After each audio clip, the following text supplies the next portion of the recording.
President Kerwin, Provost Bass, Dean Ginsberg, Dean Ward, faculty, parents, graduates, and distinguished guests. Good morning, and a very happy Mother's Day.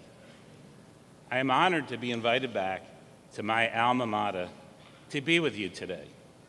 I was even more honored to see myself described in the announcement of graduation speakers as a business mogul. I do know quite a lot about the business of business, but I've never thought of myself as a mogul. I've always been more of a behind-the-scenes kind of guy. I make the deals, provide business strategy, and find a way to make the financing work. I'll let the other guys take the limelight. But today, I'm stepping up and speaking out. The university has suggested my story will inspire future entrepreneurs, and I hope to do just that. First, I want to congratulate all the students who sit before me in your caps and gowns. Making it to your college graduation ceremony is no small feat. I know from experience. I missed mine because I underestimated how hard advanced accounting would be and graduated 6 weeks after everyone else. So now, when I'm 53 years old, my parents will finally get to see me receive a degree. They've certainly waited long enough.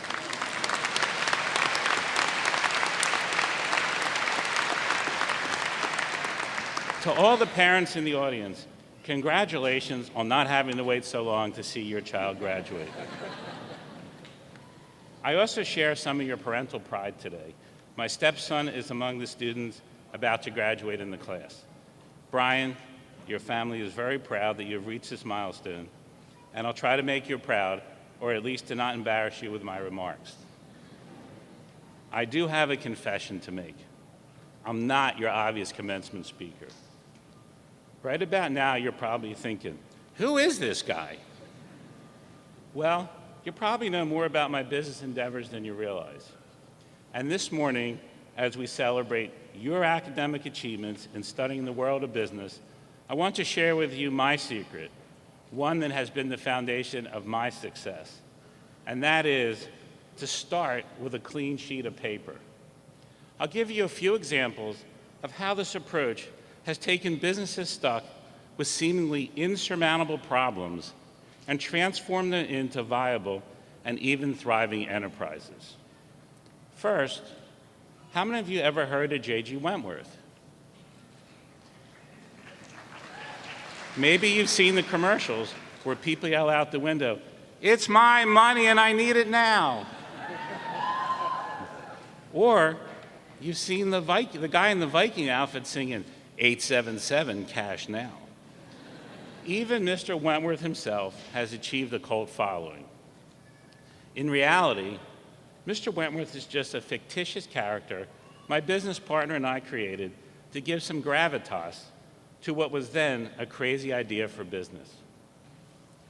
Most of my ideas have been crazy ones, not because the business is questionable, but because I approach things in an unconventional way. Where others see financial collapse and think only bankruptcy, I start with a clean sheet of paper. I don't box myself in by accepting the usual ways of doing things. Instead, I focus on a basic question.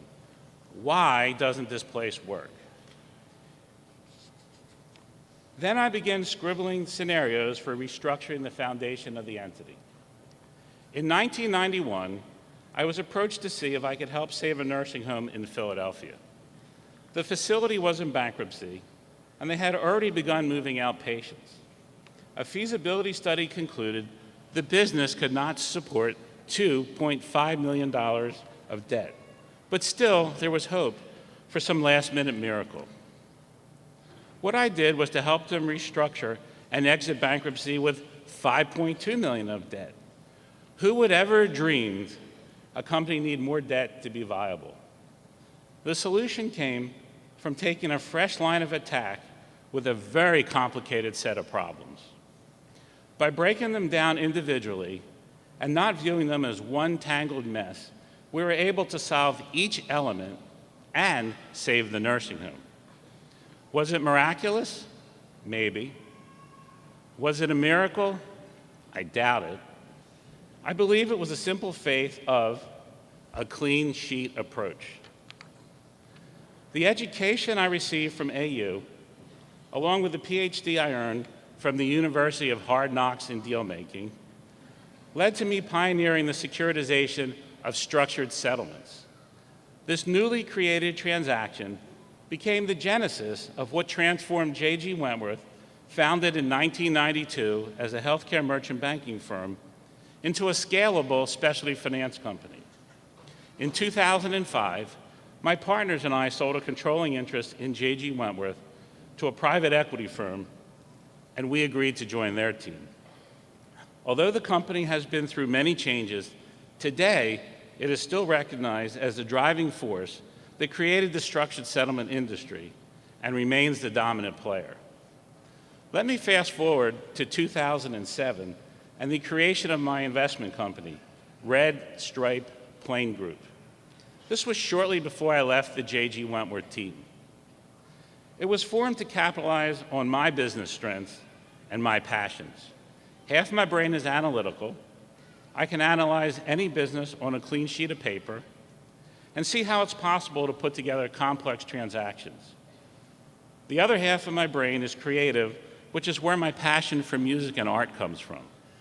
I use both sides of my brain as a student here and helped to bring some great concerts to campus, including The Police, The Pretenders, and my favorite, the Jerry Garcia Band.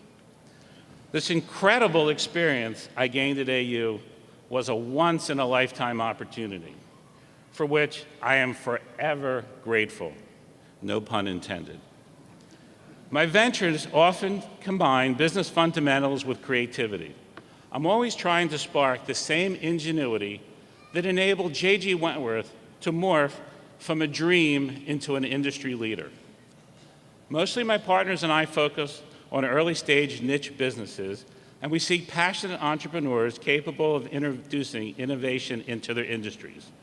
We've made investments in music recording and publishing, digital fan engagement systems, nightlife creation, specialty finance, specialty mannequins, and baseball. A couple of years after starting Red Stripe Plane Group, I was having dinner with my childhood best friend. The Raz said, "What are you doing? You're in too many ventures. When you were at J.G. Wentworth, you were the best at what you did." He was right. We were spread too thin and in too many directions. There was no way we could be the best at all that was on our plate. Some of my business ventures work out better than others. I'll give you a baseball example that I like to think of as my save opportunity. In 2008, the Newark Bears filed Chapter 11 bankruptcy. This professional baseball team, with historic ties back to the Negro League, was in danger of going under. I joined the investment group that purchased it, and while we had the right passion, we didn't have the right background. This turned out to be a painful and financially unsuccessful venture for me, but I learned a lot, and we did a great thing for the city of Newark. I sold my interest in 2009, but if you go to the Negro League Baseball Museum in Kansas City, you'll find an autographed baseball with my name on it. The lesson here is that you find yourself down the wrong road, stop. Assess your options. Learn from your mistakes and move on. There's a great piece of advice that I received from a business partner. He told me I was spending too much time on a business that wasn't our future. Mikey said, if you're selling blue sweaters, but green ones are selling better, open your eyes and recognize the correct opportunity. This advice made moving on from the Bears an easy decision. So today, we operate each investment as a separate company. We merge or sell them as they mature or no longer meet our parent company objectives. Currently, we hold investments in nightlife and fan engagement. Music remains my passion, but it doesn't box me in. And you shouldn't let your passions get you in trouble either. You have to be objective, or you can easily go bankrupt. In hindsight, it sounds like I've made smooth transitions throughout my career, but it hasn't always been easy, especially for my family. When I was 32, I had a wife and child and the security of a great job. I was making a lot of money at a publicly traded company. But I had this crazy idea that I needed to strike out on my own and make my own mark on the world. So I quit to start J.G. Wentworth as a healthcare and merchant banking firm, even though I had never worked for one in my life. People thought I was insane. The reality is, I would have gone insane if I hadn't stretched myself and tried something new. You probably know the name Ben Stiller, the actor, director, producer, and more. He's always stretching his talent. Ben Stiller has said, "I think it's that sort of blind sense of confidence that allows young people to take chances and do things." That's exactly what drove me. I had a blind sense of confidence, and I wasn't afraid to take risks. Back then, people called me insane. Now they call me an entrepreneur. So don't get too worried if your first steps don't lead you where you want to go. Just take a clean sheet of paper.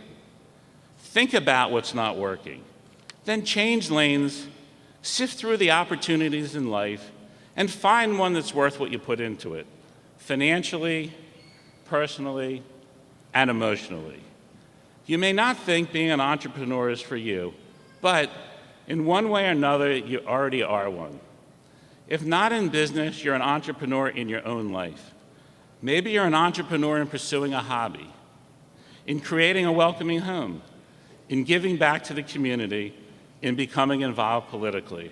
It's your life. You get to decide how to spend it and how far out on the limb you want to go. You can never tell where your path will take you. Just keep moving forward and make the best decisions you can. You can learn from the past, but you have to live in the present and for the future. As an entrepreneur, it's amazing how many lives I've touched through my many business ventures without my name being top of mind. And it's not about me, really. It's about what I've accomplished, the teams I've gotten to play on, and what I do next. In fact, my preference for flying under the radar explains why I named my company Red Stripe Plane Group. Let me tell you how I chose the name. There's a private airline run for the US government that takes scientists out to remote areas of the desert to perform top secret work. The only marking on the plane is a red stripe. This seemed a perfect metaphor to describe my business. Nobody knows I was J.G. Wentworth. Nobody realizes I was the guy behind the financial curtain for Zach Brown's 9 #1 country radio hits. Nobody thinks Gary Veloric when they watch the Newark Bears play baseball. They don't think of me when they're enjoying nightlife at Caesars Casino in Atlantic City, or when they're singing the recent #1 hits from the band Perry, Miranda Lambert, and Justin Moore, or when they're engaging online with The Doors, Brad Paisley, or Third Day. They certainly don't think of me when a loved one occupies one of the 6,000 long-term care beds I used to be associated with. And they don't need to know my name. I feel incredibly fortunate that I made a difference. Being the red stripe works for me. Your accomplishments will speak for the choices you make, the risks you take, and the life you create for yourself. Each of you must figure out your own path in life and what works for you.